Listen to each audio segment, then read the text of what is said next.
¿Qué tal, amigos? Buenas tardes, buenos días, buenas noches, dependiendo de cuándo nos escuchen. Les habla Pedro Iniesta desde Macro y Micro, su videocolumna para el canal de Jesús Escobar Tobar. El día de hoy vamos a platicar sobre un tema que está bastante en coyuntura, bastante relevante el día de hoy, que es el Plan Michoacán. Esta acción coordinada que está ejecutando el gobierno federal ante una coyuntura muy específica, que fue el asesinato del alcalde de Uruapan, Michoacán, Carlos Manzo, ocurrido el pasado 1 de noviembre, mientras se encontraba en la celebración del Día de Muertos en aquel municipio. Este plan, ¿en qué consiste este plan? Consiste en alrededor de 100 acciones que se distribuyen en 12 ejes gubernamentales, para los cuales se piensa invertir alrededor de más de 57,000 millones de pesos. Y además 30,000 millones aproximadamente de inversión público-privada. Es decir, en total habrá unos 80,000 o 90,000 millones de pesos destinados específicamente a este Plan Michoacán. Por parte del secretario de Seguridad y Protección Ciudadana, Omar García Harfuch, anunció que se van a reforzar los 4 ejes con los que ya venía trabajando la estrategia de seguridad del gobierno federal, que son atención a las causas sociales del delito, consolidación de la Guardia Nacional, fortalecimiento de la inteligencia y la investigación y finalmente coordinación interinstitucional e intergubernamental. Además, también como parte de este plan, se planea llevar a cabo el Plan Paricutín, que es específicamente la parte del rubro de la seguridad del Estado mexicano, es decir, la Sedena, la Guardia Nacional, la Marina y las distintas corporaciones a nivel local. Se planea que haya alrededor de unos 12,000 elementos de la Sedena, la Guardia Nacional y la Marina, para lo cual ya se han estado enviando alrededor de 2,000, 3,000 elementos estos días, que se unen a los más de 6,000 elementos en total que se encuentran por allá de todos los niveles de gobierno. El plan es que haya al menos 10,000, 11,000 o 12,000 elementos de todos los niveles de gobierno actuando en el Estado. Para que se den una idea, allá por 1970 se llevó a cabo la Operación Cóndor, para lo cual fueron enviados 10,000 elementos militares hacia la región del Triángulo Dorado entre Sinaloa, Chihuahua y Durango, ¿no? Entonces es una acción que abarca a más elementos que en ese entonces. Por supuesto, hoy es mucho más complejo el terreno en Michoacán que en aquellos entonces en Sinaloa, en la Sierra de Sinaloa y los alrededores. También se planea enviar personal especializado en el combate a la extorsión, este delito que definitivamente es uno de los que más perjudica a la sociedad michoacana, además de otras partes del país, pero en Michoacán sabemos que desde que fue creada la familia michoacana y después con los caballeros templarios allá entre los 2006, 2012, pues más o menos en ese entonces fue cuando explotó la extorsión como un mecanismo de la delincuencia organizada para extraer valor de la sociedad en su conjunto de Michoacán y otros estados, por supuesto. Además, también se planea llevar a cabo una línea de atención específica para atender el delito de la extorsión en Michoacán. Es decir, va a haber una subdelegación dentro de las llamadas de emergencia del 089 para atender específicamente este delito en aquel estado. Como parte del plan, Claudia Sheinbaum Pardo, desde Palacio Nacional el pasado 9 de noviembre, se comprometió a darle seguimiento a este plan cada 15 días. Lo primero que llama la atención es que Claudia Sheinbaum Pardo anuncie este plan desde Palacio Nacional y no desde Uruapan o no desde Michoacán, como se habría esperado en cierto momento, lo que al fin y al cabo hacía el presidente Andrés Manuel López Obrador como parte de su estrategia, ¿no? Él iba y se plantaba en el territorio con la finalidad de observar todo lo que ocurría en torno a las organizaciones y corporaciones de seguridad con la finalidad de atender el delito, la violencia y demás. Pero bueno, vamos a platicar primero qué hay de nuevo en este plan Michoacán. Me parece que una idea que circula en torno a este plan es la llamada integralidad. ¿Qué es esto? La acción de distintos rubros del Estado por atender las necesidades de la población. Es decir, se piensa atacar el delito no únicamente mediante el aparato represivo o armado del Estado, sino también llevar a las poblaciones, a las distintas poblaciones afectadas por la violencia, los distintos programas sociales, un incremento en la inversión a salud, a educación, a cultura, a la atención a la violencia de las mujeres, y para ello se llevó a cabo también una recopilación de las distintas opiniones y necesidades de la población michoacana según las propias autoridades, ¿no? Si uno ve la versión estenográfica del Plan Michoacán, pues uno puede percatarse cómo ahí están poniendo las distintas asambleas que se tuvieron, las distintas reuniones que se tuvieron con mujeres, las distintas juntas, incluso con jóvenes de distintos municipios allá en Michoacán, que es parte de esta nueva propuesta que trae la Cuarta Transformación, que es incorporar las necesidades ciudadanas de su propia voz. Pero bueno, también esto es importante en función de que programáticamente la Cuarta Transformación, hay que tenerlo muy en claro, se construye en torno a lo que desde el discurso, desde la narrativa hegemónica que se ha hegemonizado desde la guerra contra las drogas, pues no hizo Felipe Calderón o no hizo Peña Nieto, ¿no? Que es básicamente atacar las causas sociales del delito. Se dice o se decía, una de las grandes críticas tanto de la oposición en ese entonces perredista, encabezada por Andrés Manuel López Obrador, como de muchos sectores de la sociedad civil organizada, pues se llamaba la atención al gobierno federal de Felipe Calderón principalmente porque se decía que atacaba principalmente mediante la violencia, mediante el uso del aparato represivo del Estado a las distintas organizaciones criminales sin que necesariamente llevara polos de desarrollo a las distintas entidades en las cuales se padecía la violencia en aquel entonces. Entonces, la 4T lo que viene es no solo llevar el aparato represivo del Estado, que sí lo lleva a partir de este operativo Paricutín, sino también llevar todas estas instituciones del gobierno federal y coordinarse con los distintos niveles de gobierno para atender estas llamadas causas sociales del delito y atender las necesidades de la población, ¿no? Entonces se construye la narrativa de que mediante el desarrollo económico va a combatirse la violencia de manera inmediata. Por supuesto, esto tiene sus matices, ¿no? A mí me parece que es una cosa que definitivamente los gobiernos federales de Felipe Calderón y Enrique Peña Nieto, pues no tomaron en cuenta, ¿no? Fue uno de los grandes reclamos. Quizás al final de su gobierno, ante las distintas críticas, Felipe Calderón hizo algunas iniciativas como de recuperación de espacios públicos, como de un tanto cosméticas, con la finalidad de proyectar que sí se atendían otras causas, además del uso de las armas, ¿no? Pero bueno, a mí lo que me llama la atención de este plan es que por un lado se dice que es una copia, ¿no? He escuchado mucho que se dice que es una copia del Plan Michoacán que llevó a cabo Enrique Peña Nieto allá por 2013, ante la escalada de la violencia debido principalmente a los caballeros templarios. En aquel entonces igualmente se llamó Plan Michoacán. Sin embargo, me parece que hay una distancia que no toman en cuenta los distintos medios de comunicación, que es que al final Enrique Peña Nieto llevó a cabo una estrategia de paramilitarización de los grupos de autodefensa en aquel entonces, ¿no?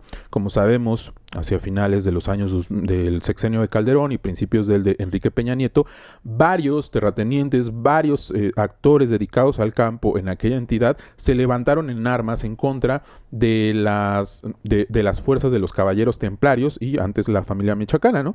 Y entonces el gobierno federal lo que hace es cooptar mediante entrenamiento y armamento a los grupos de autodefensa con la finalidad de que ataquen, de que embatan a los distintos grupos del crimen organizado que se encontraba allá en Michoacán.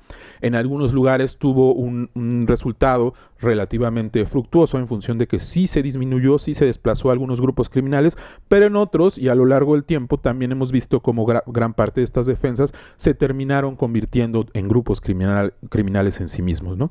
Entonces, pues podemos concluir que se trata de un fracaso.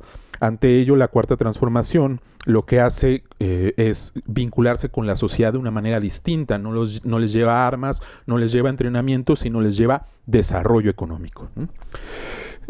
Sin embargo, pues me parece que existen varios vacíos, varios problemas en torno a este Plan Michoacán. Para empezar, concluir que hoy en día, atendiendo las causas del delito, va a tener distintos resultados o va a tener mejores resultados sin contemplar que hoy el delito ya no es el mismo, sin contemplar que hoy estructuralmente el delito funciona de maneras muy distintas a como funcionaba en 2006 o en 2012, en función de que primero existe otra forma de reclutar a la población que ya no proviene necesariamente de la marginalización, aunque seguramente es un factor, sino también de este trabajo forzado, ¿no? Hemos visto cómo alrededor entre 2018 y la actualidad fueron descubiertos, fueron develados muchos centros de reclutamiento que ya existían desde ese entonces, centros de reclutamiento forzado, de reclutamiento clandestino de las organizaciones criminales, ¿no? En Jalisco vemos, por ejemplo, cómo se lleva a cabo el reclutamiento forzoso mediante los engaños, muchas veces incluso en lugares como las terminales de autobuses, donde al final citan a muchos jóvenes con engaños para forzarlos eventualmente a entrenarse y llevar a cabo actos pues deleznables, actos violentos, ¿no? El mismo caso del presunto asesino de Carlos Manzo es uno de ellos, ¿no? Se dice que tenía 17 años e incluso que pudo haber sido reclutado en función de que llevaba una semana desaparecido, reportado por su propia familia. Entonces vemos como no nada más esta parte de voluntaria a partir de la marginalización es la que lleva a los jóvenes o a distintos actores a cometer y a participar en el delito, sino también esta parte del trabajo forzado, utilizando la violencia, utilizando la coerción y seguramente muchas otras estrategias, ¿no? Se dice que el joven que asesinó a Carlos Manzo, por ejemplo, había estado ya un par de veces en centros de reclusión para menores y también era adicto a las metanfetaminas. Es lo que se ha dicho, advierto que son hipótesis que circulan en los medios de comunicación y a partir de eso se puede concluir que no necesariamente este actor a partir de su propia marginalidad decide tomar un arma y llevar a cabo actos ilegales para el cobro de dinero. En realidad es mucho más complejo, como hemos podido atestiguar ahora, ¿no? Entonces me parece que esta parte de las causas del delito es algo necesario, es algo fundamental, pero es preventivo de la violencia, es decir, no ataca o no aborda la violencia que está ocurriendo hoy en día de manera sistemática para la población, que es precisamente la extorsión allá en la entidad de Michoacán. Ese es un problema en función de que sí, quizás prevenga a muchos jóvenes de enfilarse en las organizaciones criminales, pero las organizaciones también recurren a la violencia para reclutar a estos jóvenes. Entonces, si no los encuentra a través de la voluntad, lo va a hacer a través de la violencia, para lo cual tiene los mecanismos, para lo cual tiene la colusión con distintos gobiernos municipales, estatales y seguramente parte del gobierno federal en las Fuerzas Armadas, en la Secretaría de Seguridad. No digo que toda, pero definitivamente tiene que tener muchos grupos criminales la protección de soldados, de grandes mandos de las Fuerzas Armadas allá en Michoacán para continuar después de tantos años después de la presencia del Estado, ¿no? Otro problema que no toma en cuenta el Plan Michoacán, desde mi punto de vista, es esta cuestión de la coordinación interinstitucional e intergubernamental. En realidad, me parece que el Plan Michoacán es una confesión de que la coordinación en sí no ha funcionado. Como parte de un eje del Plan Michoacán está la creación de un sistema de auxilio a las autoridades municipales para atenderlos de manera inmediata si reciben amenazas, si están siendo extorsionados, si están siendo amenazados mediante la coerción física. Esto me parece que más allá de una solución es una confesión de un fracaso entre la coordinación institucional en función de que si un funcionario público, si un representante del Estado mexicano no es capaz ahorita, como se encuentran las cosas, de vincularse, de comunicarse, de atender las propias demandas de la población local a través del gobierno federal, a través de la comunicación y la coordinación, pues es en sí un problema de la coordinación que no está funcionando en la actualidad, ¿no? Entonces me parece que ese es otro problema. Y finalmente hay que contemplar que independientemente de que haya agentes dentro de la Cuarta Transformación, estos no necesariamente tienen los intereses de seguir los designios del gobierno federal en materia de seguridad. Pienso precisamente en el mismo Alfredo Ramírez Bedoya, el gobernador de Michoacán, quien es familiar, es un perredista de antaño, pues él fue fundador de Morena allá en Michoacán. Él es obradorista, él era amigo personal del presidente Andrés Manuel López Obrador, pero pues también tiene sus propios compromisos a nivel local, ¿no? Me parece que no se toma en cuenta, por ejemplo, que sus familiares hoy en día son parte, más bien fueron condenados por delincuencia organizada, por narcotráfico y lavado de dinero, incluyendo a Adalberto Comparán Rodríguez, su tío, ¿no? Que le decían el Fruto. Actualmente está en Estados Unidos purgando una condena por narcotráfico y lavado de dinero.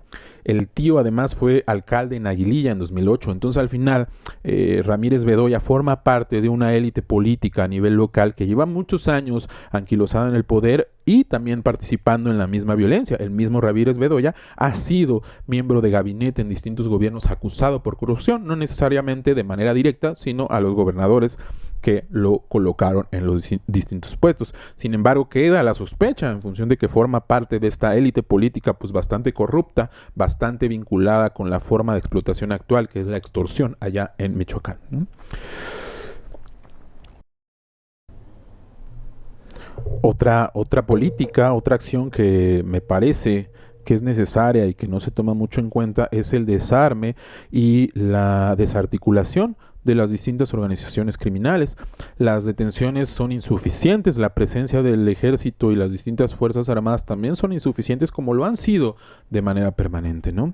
Se señala que una de las diferencias en la Cuarta Transformación es que no solo atiende mediante el aparato coercitivo, sino esta lógica de atacar las causas sociales del delito. Sin embargo, la violencia cotidiana me parece que es mucho más compleja en ciertos espacios, ¿no? Quizás esta estrategia haya funcionado en distintos lugares, como se ha visto en la reducción de los homicidios. Sin embargo, en lugares como Michoacán, en lugares como Guerrero, en lugares incluso como Tamaulipas, falta algo para desarticular a las distintas organizaciones que en la cotidianidad extorsionan a la población, ¿no? Que es el desarme y la desarticulación. Según el propio programa anunciado por Omar García Harfuch, pues hay una parte de desarme voluntario, ¿no? Que se le llama a la población a dejar sus armas. Sin embargo, este desarme pues es insuficiente, contemplando que las organizaciones que tienen armas no van a ceder sus armas porque sí, en función de que al final ellos obtienen dinero y ellos están muchas veces también coercionados por la misma violencia de los grupos criminales, que le voy a decir su nombre como es, que son grupos paramilitares operando allá en Michoacán, ¿no? Entonces me parece que esta lógica de desarme es bastante incierta, no hay pues asidero. Entonces me parece que es insuficiente este desarme voluntario y en realidad tendrían que estar desarticulando puntos específicos en donde se encuentran estos grupos intentando controlar el territorio. Y digo intentando porque precisamente la violencia extrema es algo que nos indica que no hay un control del territorio como tal de los grupos criminales, sino en realidad son varios grupos quizás peleándose entre ellos. Se empalman, por decirlo así. No existe la lógica de las plazas como antes se decía en el sexenio de Felipe Calderón, sino en realidad son más de un grupo operando en el mismo territorio, es decir, las distintas redes de colusión y corrupción se empalman en el estado de Michoacán. Por eso es que es tan violento, por eso es que ocurre mucha violencia como en otros lugares, ¿no? Como en el estado de Guerrero, como veníamos diciendo, y recientemente ya en otros estados en el sureste como Chiapas, ¿no? Entonces me parece que esto también es un problema en función de que no se está tomando en cuenta la necesidad inmediata y no solo preventiva de atacar la violencia, ¿no? Por último, me gustaría hacer una reflexión en torno a la idea de integralidad que presenta el gobierno de la Cuarta Transformación como lo novedoso dentro del Plan Michoacán. Para empezar, es necesario advertir que aunque sí se distancia de los gobiernos anteriores como Enrique Peña Nieto, como Felipe Calderón, pues tampoco es diferente de lo mismo que ha venido haciendo la Cuarta Transformación en todos estos años, ¿no? El mismo Omar García Harfuch volvió a anunciar los mismos 4 ejes de su estrategia, que son atención a las causas, consolidación de la Guardia Nacional, fortalecimiento de la inteligencia y finalmente la coordinación interinstitucional. 4 ejes que son necesarios, pero que al final presentan en sí mismo cada uno sus propios problemas. Entonces, me parece que aunque sí se distinguen de este actuar por parte del gobierno de Felipe Calderón y de Enrique Peña Nieto, que se basaba exclusivamente en la intervención estatal mediante los aparatos coercitivos, pues también es lo mismo que vienen haciendo durante los últimos años, aunque quizás de manera intensificada, ¿no? Entonces me parece necesario reflexionar sobre si es suficiente. Claro que es necesario, pero será suficiente para atender lugares como en Michoacán, como quizás en Guerrero, donde el delito funciona muy diferente a como nos hemos imaginado, de la marginalidad que obliga a la gente a tomar un arma y participar dentro de la delincuencia organizada para obtener sus recursos, ¿no? Eso, en realidad se trata de redes muy complejas establecidas a nivel local que siguen jalando población, que siguen obligando, forzando muchas veces a la población a participar dentro del crimen, ¿no? Entonces, quizás es necesario preguntarse si bien ha tenido éxito en ciertos lugares del país esta estrategia, si bien se ha visto manifiesta en la reducción de la tasa de homicidios, esto no ha sido así en lugares como Michoacán, donde incluso ha incrementado incrementado la tasa de homicidios en los años de la Cuarta Transformación, con lo cual tenemos que preguntarnos si es necesario, más bien si es suficiente con estos 4 ejes, con el fortalecimiento de estos 4 ejes, ¿no? Repito, a mí me parece que algo que falta muy, muy básico es el plan de desarme y de desarticulación inmediato de las organizaciones criminales, antes que en el desarme voluntario, ¿no? Claro, por supuesto es algo muy complejo si no se desarrolla la inteligencia previamente, en función de que no sabemos cuántos actores, no sabemos cuántas organizaciones, no sabemos necesariamente dónde se encuentran estas distintas organizaciones establecidas a nivel local, ¿no?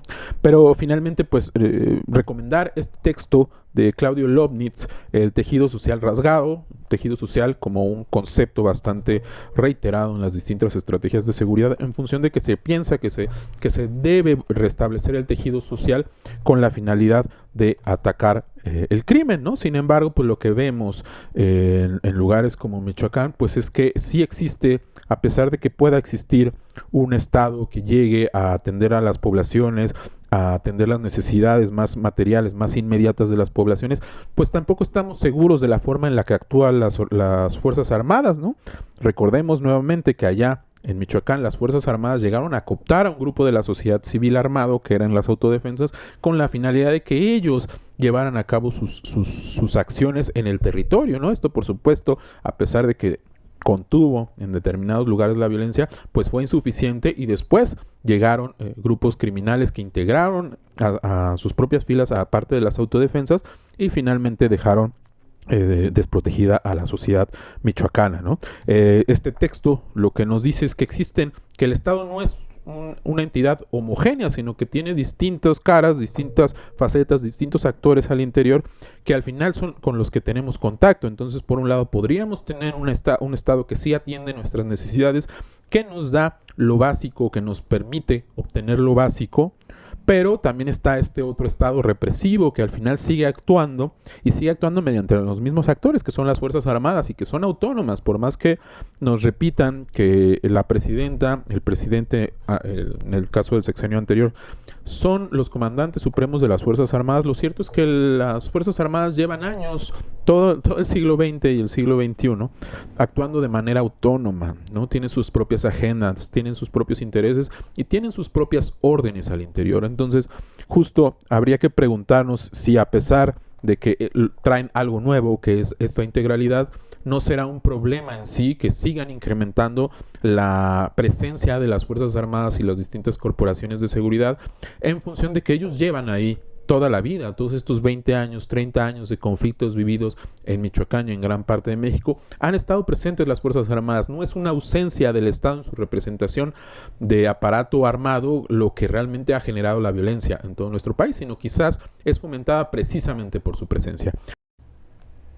Entonces podemos reflexionar sobre esta lógica en la cual, si bien podemos tener un Estado, una cara del Estado que atiende nuestras necesidades de manera efectiva, que nos protege a nivel social y que nos brinda las posibilidades de obtener lo material necesario y suficiente para tener una vida digna, esto no implica que las Fuerzas Armadas y el aparato represor del Estado no vaya a seguir actuando como lo ha hecho hasta ahora, de manera violenta, de manera agresiva, cometiendo violaciones a los derechos humanos, ¿no? Entonces, me parece que esto es algo muy importante, en función de que debemos tomar en cuenta de que el Estado, bajo esa máscara represiva, ha estado presente en Michoacán desde siempre, y la violencia ha ocurrido con su presencia y muchas veces con su connivencia, con su participación al interior de la violencia, como fue el hecho de armar autodefensas que terminaron siendo parte de los grupos criminales en muchos casos, ¿no? Entonces, me parece que es necesario hacer esta crítica, hacer este llamado por pensar en que no la atención a las causas sociales del delito, tal cual como se ha planteado, no son suficientes, aunque son necesarias para atacar la violencia a nivel territorial. Pues eso sería todo en esta videocolumna Macro y Micro. Yo soy Pedro Iniesta. Síganos en todas nuestras redes sociales, tanto al canal de Jesús Escobar Tobar como a mí, en @PedroCosmonauta, en Twitter, también en Instagram, @PedroElCosmonauta, donde de pronto también comparto opiniones. Tengan muy buen día y espero que se encuentren muy bien.